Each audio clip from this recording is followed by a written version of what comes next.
Good afternoon, Dr. Buckner and fellow MAE535 students. My name is Jim Schaefer.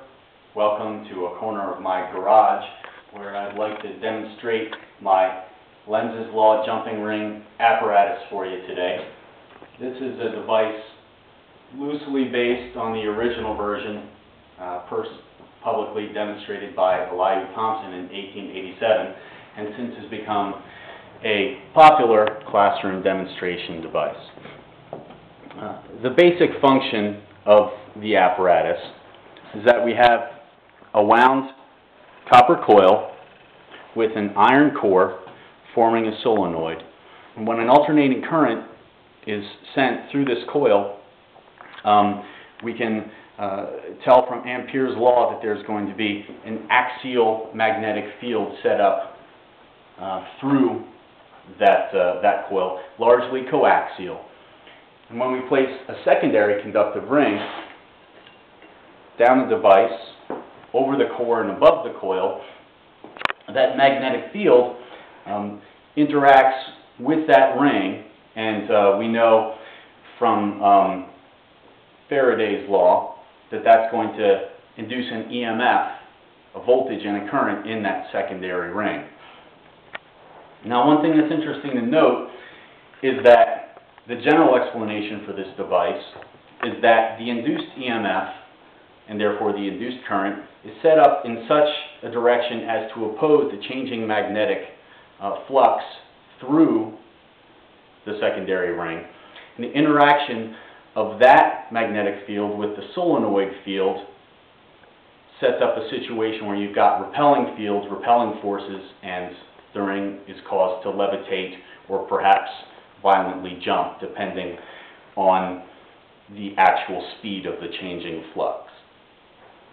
However, above the coil, that magnetic field also generates a radial component. We can tell this by Gauss's law, setting up a Gaussian cylinder above the coil and taking into account conservation of flux through that surface. And it's this radial flux component interacting with the induced current in the coil that actually generates our force on that secondary ring. And a further interesting point is that the ring, being a resistive and an inductive device, actually has current which lags the voltage by more than 90 degrees. There's an extra phase lag set up by the relationship between the induction and the resistance, and it's that phase lag that actually allows the forces in this ring over a time period to go out of balance and allow the ring to rise. If the ring were purely resistive, then the forces would balance and we wouldn't see any motion in the ring. Without further ado, I turn the device on. I've got the coil set up to a variable AC power source here.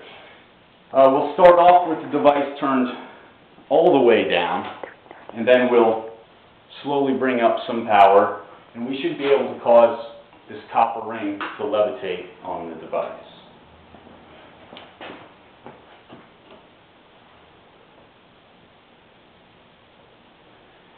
And a little bit of transformer hum happening there.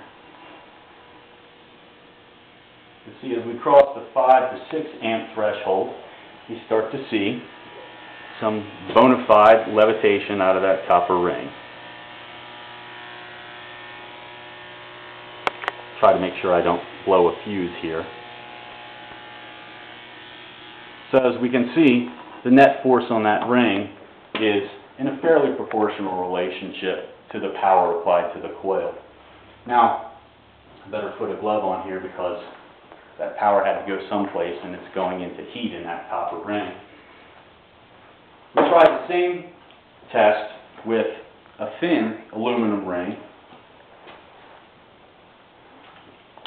We'll find that the lower mass on the aluminum ring, of course, allows for more dramatic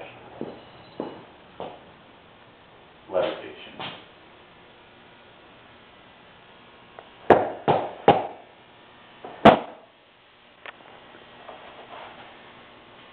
can see that that ring really has some force working on it.